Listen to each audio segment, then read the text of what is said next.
Hi everyone, my name is Nicole Benavides, and today we have the topics: immunotherapy in renal cell carcinoma, and ribavirin from chronic hepatitis E virus infection in transplant recipients.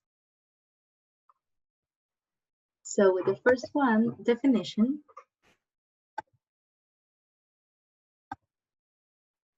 innate and adaptive immunity. The body has two different types of response: the innate and the adaptive immunity. The innate immunity is a quick, direct response that increases the cytokines fight phagocytosis. The cells of this immunity are the macrophages and the natural killers.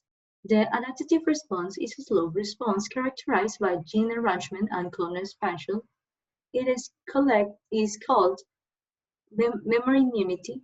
The cells of this immunity are the lymphocytes T and B. Here we have a video.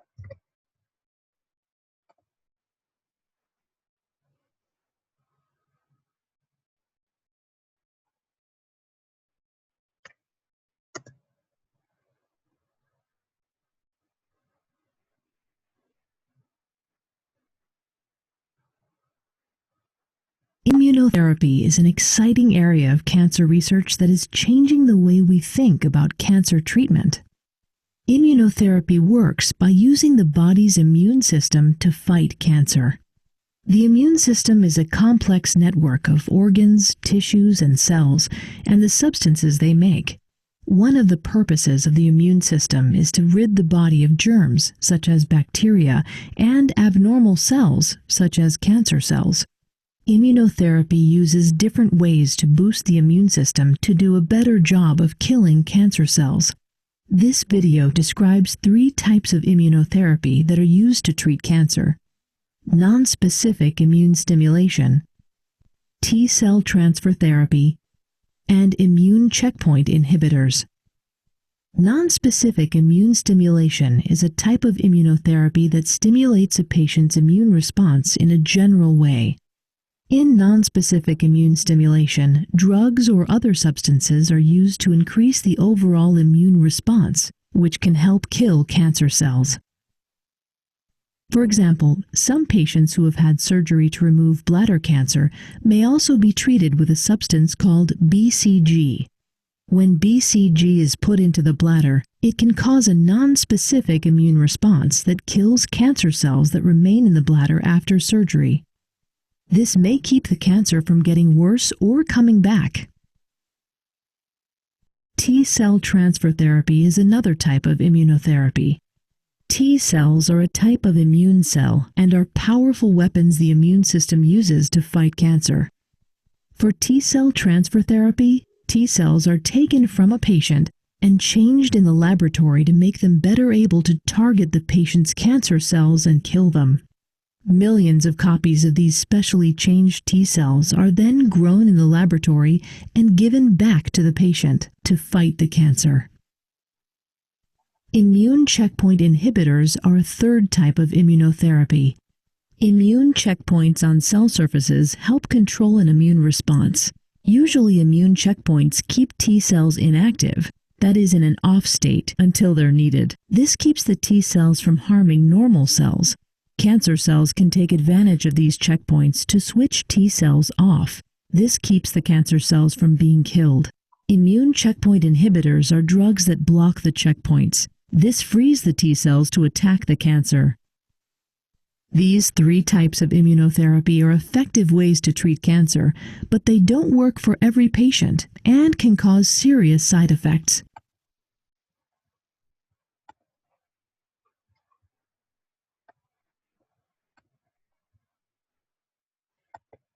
Now we have application in medicine. The initial immunotherapy experience in renal cell carcinoma has limited efficacy with significant toxicity. It has two origins: the internal, that could be tumors, and the external, that could be infections. It could develop self-tolerance. And here's the other video.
Now here we have pros and cons. Now we have a lot of different options for the treatment of RCC. There are several emerging drugs that are designed to enhance the antitumor immune response and are tested in ongoing trials.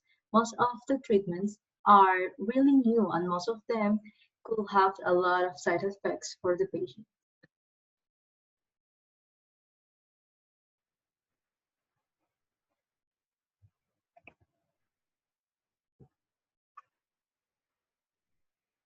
I think the most interesting data and the one that people are very excited about is the Emotion 151 that we just heard from Dr. Bob Moser. And this is a phase 3 randomized trial that looks at bevacizumab with atezolizumab versus sunitinib in a phase 3 setting for advanced metastatic clear cell kidney cancer. So let me just give you a little background on how we treat kidney cancers or advanced kidney cancers. So certainly there has been a lot of landscape changes. In the past, if we go back even a decade ago, we really did not have a lot of systemic therapies to offer. But now we have VEGF inhibitors. So these are what we call the TKIs. And certainly we have the immunotherapy drugs, but mostly for second line right now. So with the advent of these trial, the landscape of treatment is really changing. So in this phase 3 trial, though, what they saw was a phenomenal and very compelling improvement in the progression-free survival. The overall survival is yet immature, but we are seeing that there is two co-primary endpoints. One is progression-free survival in patients who are PD-L1 positive, and in this population there was about 40% of them, as well as an intent to treat population. And what they found was the PFS, for instance, for the combined therapy is in the order of 11.2 months, compared to only about 7 months for the sunitinib arm. So these are compelling data. And in terms of toxicity, actually there's not a whole lot that it's unexpected, if you will. So I think it's a fairly tolerable regimen. So I think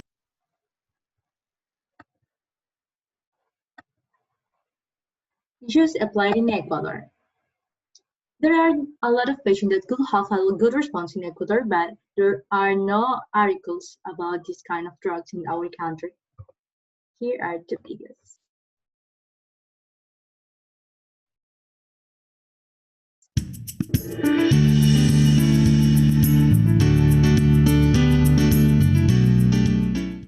So Dr. Paul, let's turn to some exciting, novel thinking about kidney cancer. So the way I think about this is that for almost the last decade, we have spent an enormous amount of time, energy, and resources studying targeted therapy around the two major axes that you've talked about: anti-angiogenic, primarily through the VEGF pathway; proliferation and glucose metabolism, primarily through mammalian target of rapamycin. We now have in 2015 going forward a revisiting of an old concept, and that is that immune-based therapies have the potential for long-term, durable, unmaintained remissions. And certainly our patients would benefit from long and durable, unmaintained remissions. So tell me about the biology of checkpoint inhibitors in kidney cancer. Tell me why and where we should be studying it, and give us a sense of some of the early results that have been presented in the literature. Sure. So taking a bird's eye view at this approach, I'll oftentimes to a patient describe this as being the fusion of immunotherapy and targeted therapy. Essentially, we're targeting certain immune-based elements. So with the strategy of PD-1 and PD-L1 blockade, essentially we're augmenting the anti-tumor immune response. This is true irrespective of the agents that we're talking about here: nivolumab, MPDL, 3280A, et cetera. And many of these drugs are showing substantial promise in early clinical trials, and now we're in late stages of development. And in the late stages of development, we know that, for example, nivolumab is being tested as monotherapy compared with everolimus in the second-line setting. We know that ipilimumab and nivolumab are being compared to sunitinib in the frontline setting as examples of pivotal trials. Tell me how you talk to patients. So a patient comes in to see you. You have a combination targeted agent or a single agent targeted agent. The comparison is to existing therapy from over the last decade. They've heard all the hype about these new checkpoint inhibitors, but they still have to be randomized to a population where there's no crossover and they may not be available to them. How do you share that with patients, and how should your community doctors share that with patients to know that not only is that the right thing to do, but we need the answers in order to get to the next phase of kidney cancer development? Absolutely, and I think you bring up a great point, which is that these approaches are completely investigational at this point. We really need that data, for instance, in the sunitinib versus nivolumab, ipilimumab study to really guide first-line therapy. I think we can learn a lot from the data sets that have been presented and published so far. For instance, we were involved with the phase 1 trial looking at that combination of nivolumab and ipilimumab. The toxicities here really aren't negligible. We really do run into some significant issues potentially with GI toxicities and hepatic toxicities, and it really requires immediate and very prudent management.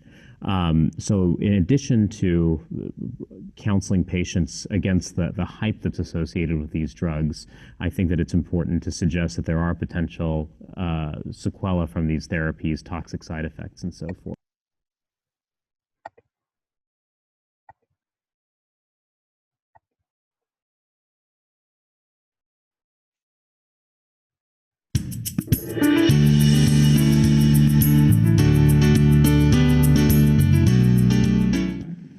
So in moving forward, clearly, almost for the last decade, we've successfully, as Danny pointed out, extended progression-free survival, more than doubled, sometimes tripled overall survival. It's been an absolutely dramatic time for most kidney cancer patients. But having said that, where we have fallen short is that chronic therapy is required. Coming off therapy, disease progresses. Oral agents are still associated with significant, potentially life-changing side effects that change how people do. And we need to be looking for new approaches. And at this past ASCO and throughout our literature, it's very clear that we're revisiting, Jan, the role of immune-based therapy.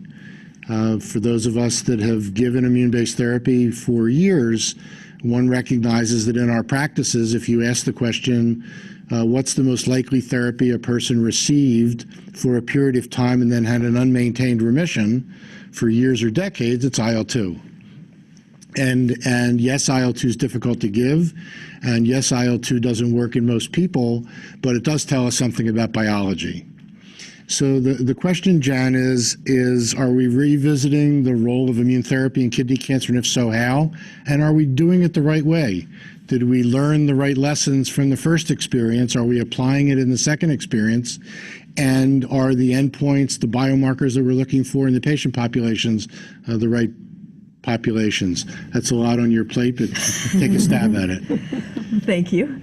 Yes, immunotherapy is having a resurgence of interest, no question about it. Yesterday morning, we actually had a Society of Immunotherapy of Cancer symposium to talk about different approaches. And I will talk to your specific question, which is about the new understanding of taking the brake off the immune system with checkpoint inhibitors. But I wanted to just mention one point that was made, which is still underexplored and needs further evaluation, which is the combination of stereotactic radiation with immunotherapy to get an abscopal effect on tumor. And that has not been well explored in humans, but very well documented in animals. So that's another direction that immunotherapy is going. So let's just be clear so the audience understands. So Conclusion. Immunotherapy has changed the landscape of management of metastatic renal cell carcinoma. There are several ongoing trials for different treatments. Even with all of this advanced immunotherapy, we still need biomarkers to know if the treatment is working.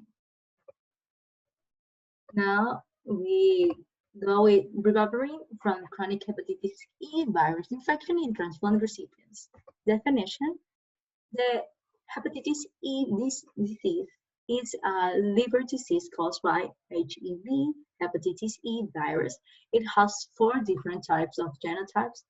The first and the second type have been found in humans, and the other genotype circulates in animals and could cause zoonosis.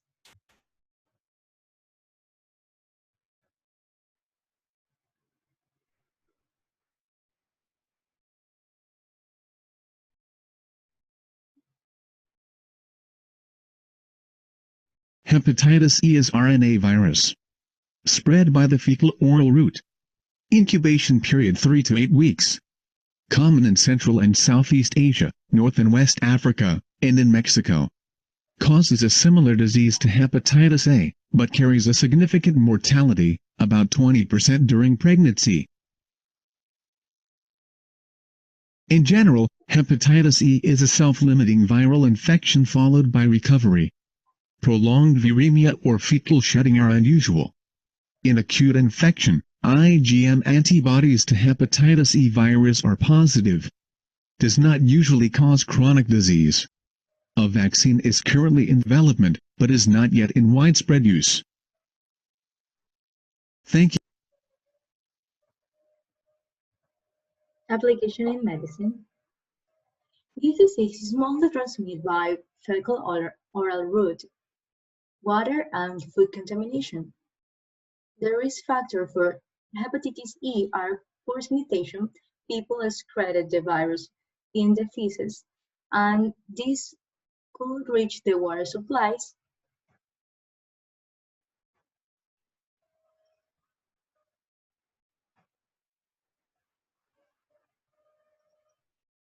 So now let's meet some patients so we can put to work what we have learned about hepatitis E diagnostics.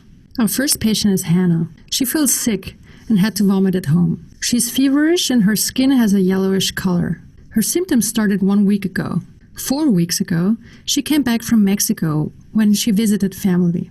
Obviously, we think about hepatitis. Let's order lab tests. In Hannah's lab report, we can see that her liver enzyme function is significantly elevated. Furthermore, her hepatitis E tests are positive. Hepatitis E RNA is also detectable. So what's your diagnosis? Hannah has no history of immunosuppression. So let's take a look back at the graphic dealing with immunocompetent patients. Her ALT is very high, which signifies serious liver damage. Anti-HEV IgM and IgG are both positive, and we could detect RNA in Hannah's stool. Based on these results, we can conclude that Hannah is most likely in the early phase after infection. So Hannah is suffering from an acute hepatitis E infection. Let's see our next patient.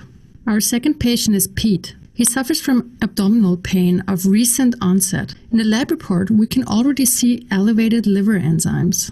Pete received a lung transplant 8 years ago.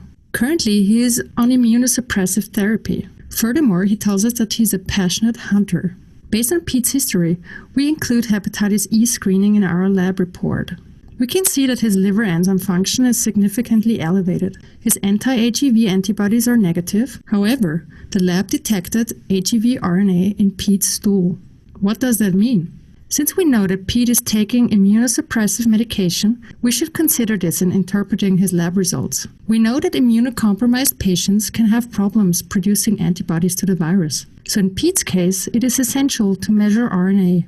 His lab report shows elevated ALT levels as a sign of liver damage, but negative antibody tests. However, there is RNA detectable in his stool.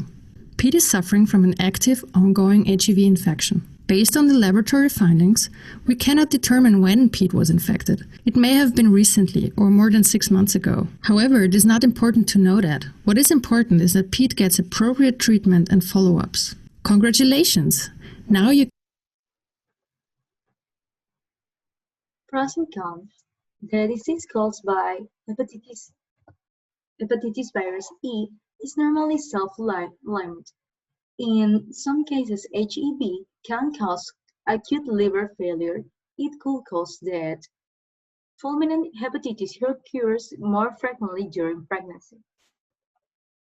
Here is other video.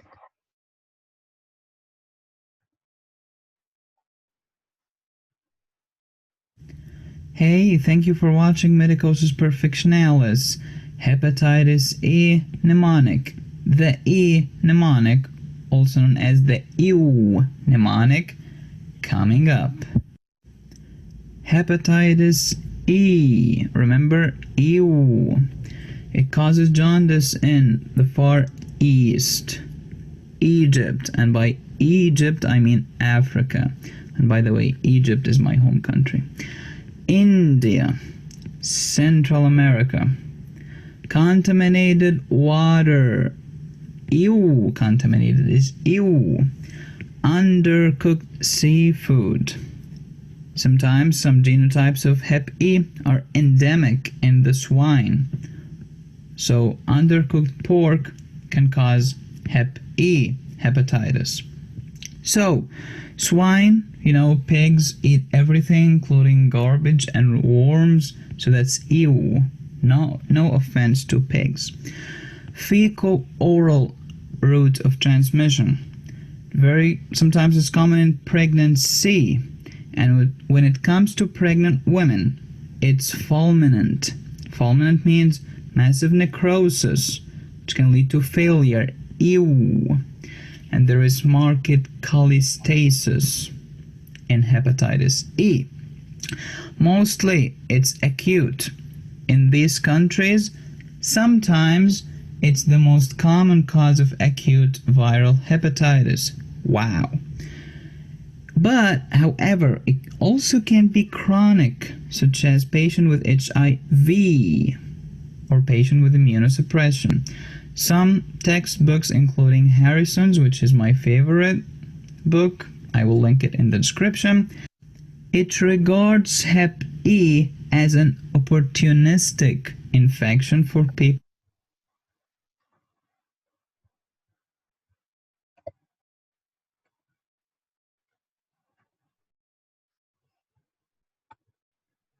Issue applied in Ecuador.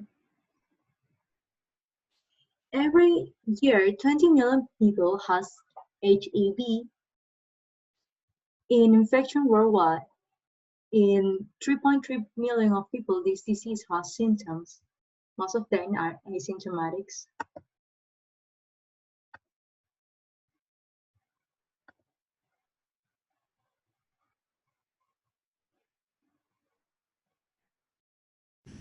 Hi, I'm Cheryl Dale and I'm a nurse practitioner in hepatology.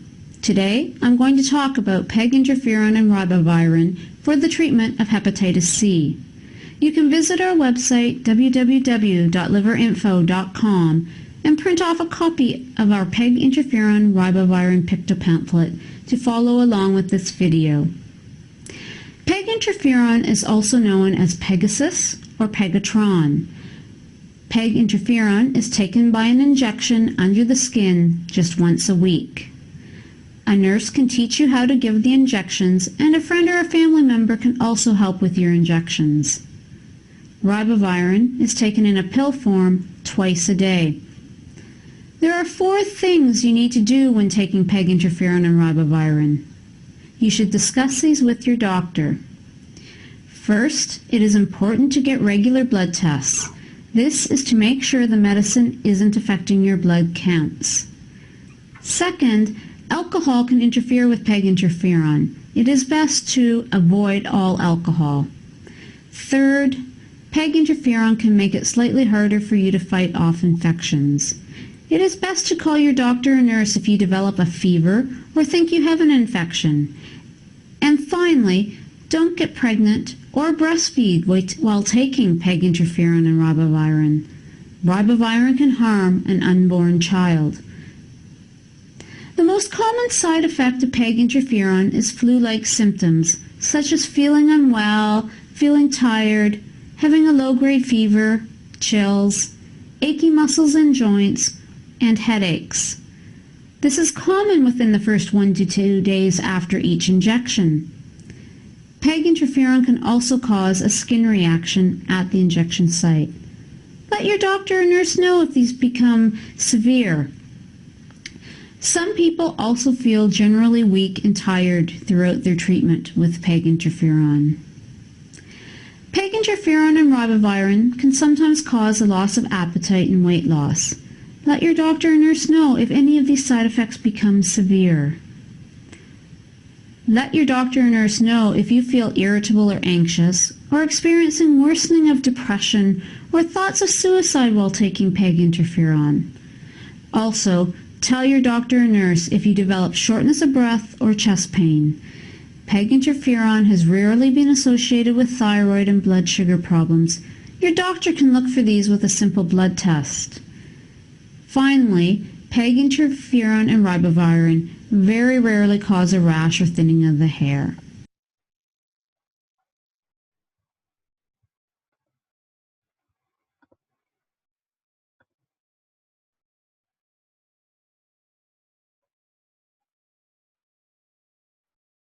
Hi everyone, thanks for listening to all my presentations. Today I'll proceed with the presentation on hepatitis C virus by limiting myself to treatment and prevention only. If you haven't listened to the first presentation on hepatitis C virus, please kindly do, because with that you'll be able to understand what I'll be talking about today more clearly. Treatment. Acute hepatitis A virus treatment will majorly include supportive measures because hepatitis C virus is expected to be self-limited. However, in the face of fulminant hepatic failure, we will embark on liver transplantation as the only way out of that problem. Ribavirin will be very helpful when it comes to hepatitis C virus infection treatment, but not welcome in pregnancy. It's good for others. We'll be making use of detention of hepatitis C virus RNA to tailor our treatment, and that could be done using both the stool and serum. Don't worry. In the next few minutes, you will understand more how we could make use of hepatitis A virus RNA to predict how we're going to treat anyone with hepatitis C virus infection. Now, Ribavirin. Ribavirin could be given for 12 weeks for organ transplant recipients and other group of people, but there will be further details shortly. If not on any immunosuppressive therapy, then you can give ribavirin for 12 weeks. You recheck the hepatitis C virus RNA. If it is hepatitis E virus RNA positive, you can continue that ribavirin for another 12 weeks. Then you recheck again the level of hepatitis C virus RNA. If it is positive, you continue for another 12 weeks. You recheck now the level of hepatitis C virus RNA again. If this time around hepatitis C virus RNA is still positive, consider the situation to be treatment failure. Then you ask yourself, are there signs of worsening liver disease? But if RNA is absent, you have to recheck in the next 12 weeks. If after 12 weeks, hepatitis E virus RNA is still absent or negative, that is the end of the treatment.